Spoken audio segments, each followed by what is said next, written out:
Good morning everybody and welcome back to the RV Vlogs. We checked into Beavertail Hill State Park here in Montana yesterday after leaving Lewis and Clark Cavern State Park, but what we failed to mention is internet is not very good out here in Montana. So far on our USA road trip there's been a lot of good internet we've been able to work with and upload videos.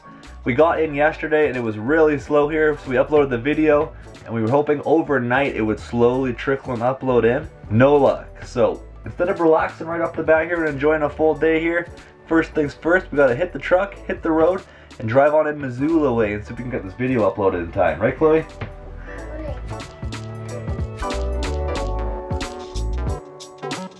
Alright, so we found some free Wi-Fi and it's working pretty good. The video's almost uploaded here. It ended up being at a McDonald's and we haven't had breakfast yet, so we got a McDonald's breakfast going on. We're chilling, waiting for the video to upload. We also have the laptop here and I'm like finishing the thumbnail, and it's been a morning, not gonna lie. We're scrambling.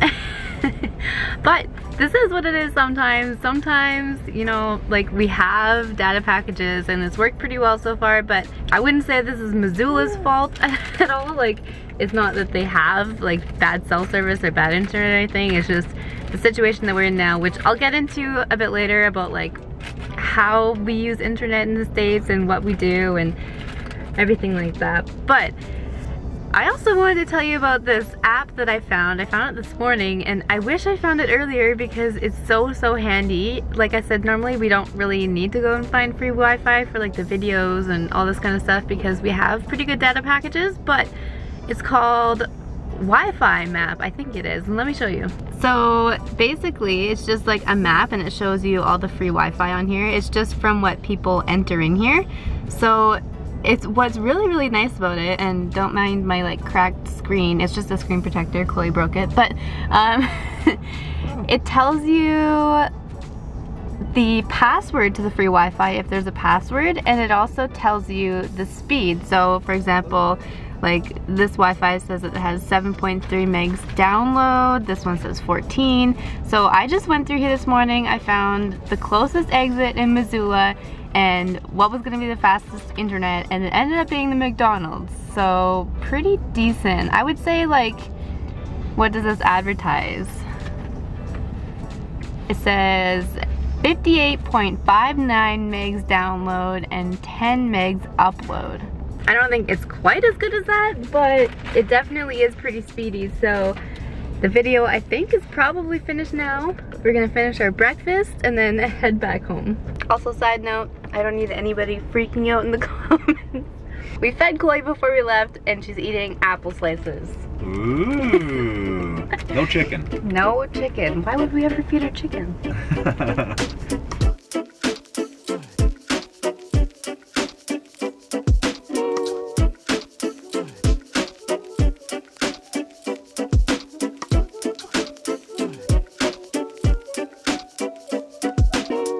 Alright, well, we were able to upload the video in town today, get back to some comments, which was nice, and now we're back and I'm gonna preheat the grill here because I'm making some bean burgers.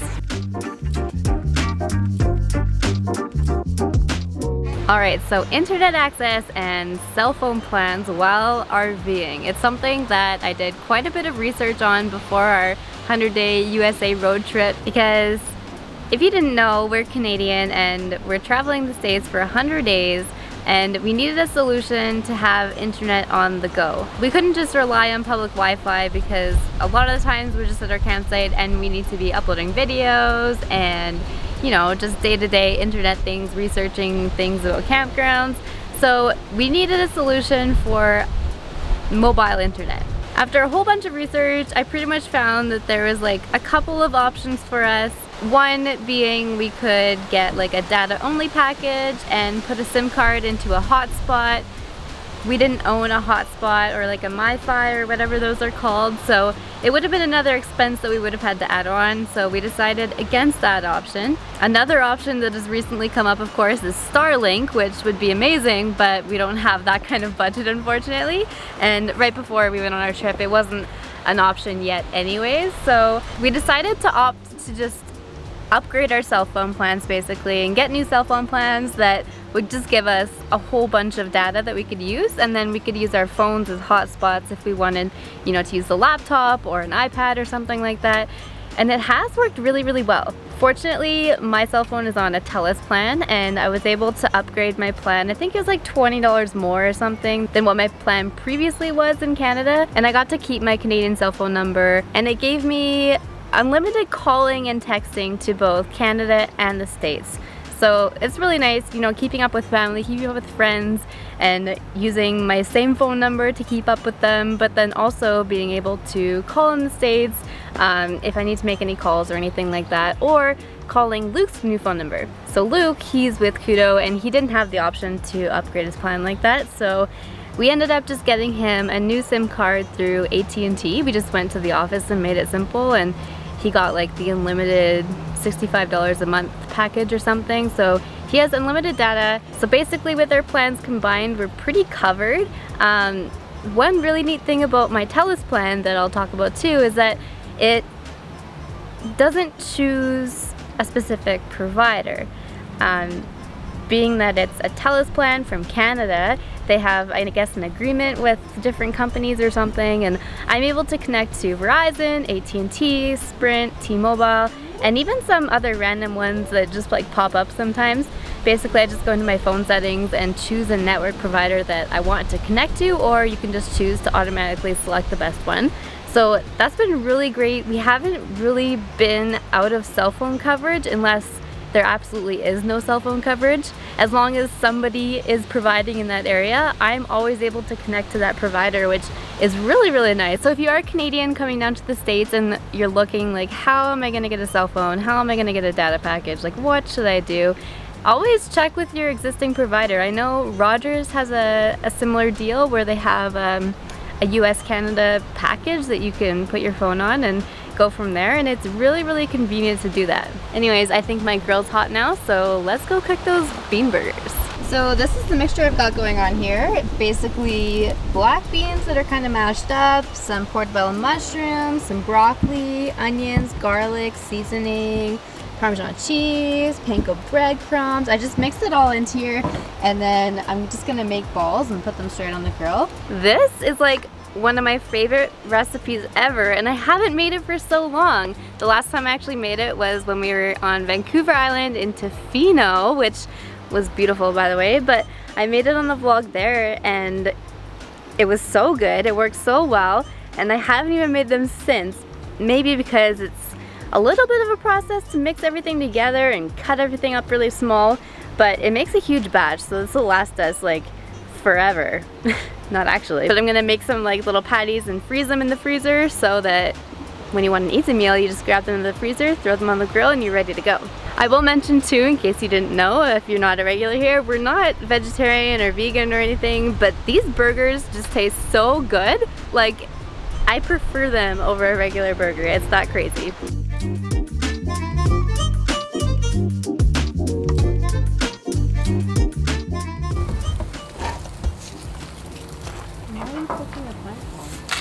Chestnuts roasting on an open fire.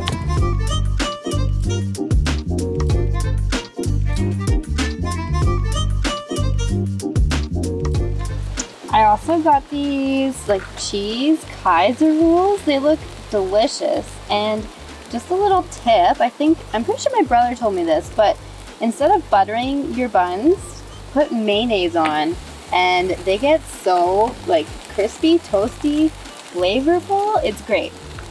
And then just another tip about these burgers, they stick together pretty well because of all the black beans and like they're mashed up and everything, but they do tend to fall apart if you're like playing with them a lot. So I just leave them alone, let them sit there, make sure that they're nice and toasty on the bottom, and then just give them one flip over, and then they work really well. Look at how good those turned out. They're nice and crispy, perfect consistency. And the recipe calls for quite a bit of steak seasoning too, which I think is the key to getting it taste like, you know, like actual like burger, or you know, that like meaty taste. It really tastes like a steak burger. It's awesome. I'll leave the recipe that I use down below in the description. You guys have to try it out. Even if you don't have a Blackstone, it works really, really well in the black zone just because it gets really hot, it's nice and flat, you can just kind of leave it and then cook other stuff beside it. But if you don't have a black zone, just use a frying pan, and yeah, I think you'll be pleasantly surprised. Chloe, look at this. How lucky are we?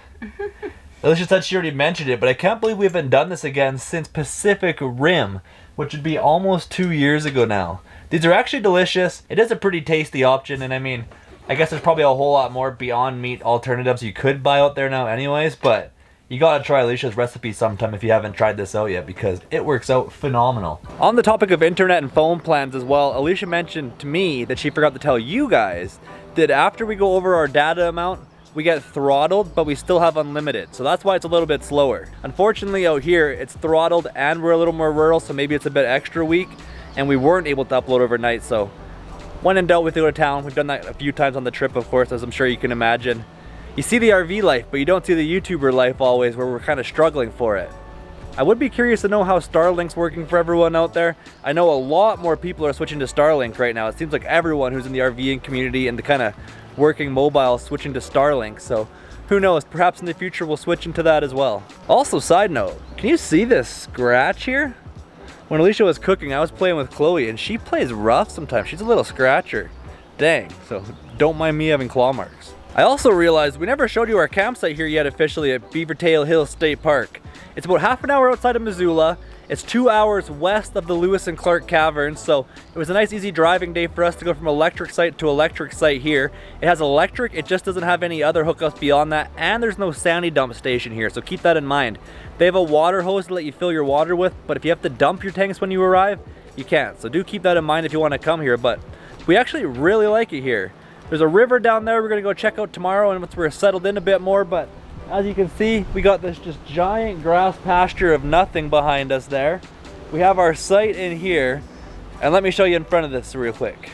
So we had to pull down there. We were a bit of a bigger rig, but it still fit pretty good. We did it easily enough in the end now that we're getting better at it. Back in right here, and then I have the truck there angled, so it's completely blocking us off where the grill is. It's nice and private. And then we're gonna have a double neighbor here, I'm imagining eventually with the weekend coming up, but all this space here, water hoses over there, and then that right over there is the interstate that goes to Missoula. So nice quick and easy merge on there, and then you're zooming down the highway. I'm sure we'll go to Missoula and grab some groceries again, take advantage of being near a city, but really enjoying Montana. It kind of reminds us of home. I'm curious what the eastern, like on the other side of the Rockies on Alberta side might be like, if it's similar to this, but just seeing all the greenery, having all the trees again. Okay, battery died, and of course it's super windy now. Luckily we have a microphone in case you haven't noticed that yet, but the wind shouldn't be nearly as bad in some of these videos on the really windy days like it was getting there for a while. So I'm gonna use the microphone here, and yeah, just enjoying Montana, enjoying the green stuff I was saying, and enjoying being in a nice private site again instead of a wide open dirt lot. But anyway, thanks for tuning into the video, guys. Let us know if you have any questions, if you want to hear more about anything else we've been using on the road or the YouTube life. And as long as I don't blow away here, we'll catch you in the next video, friends. Take care and have a good night. Thanks for being with us.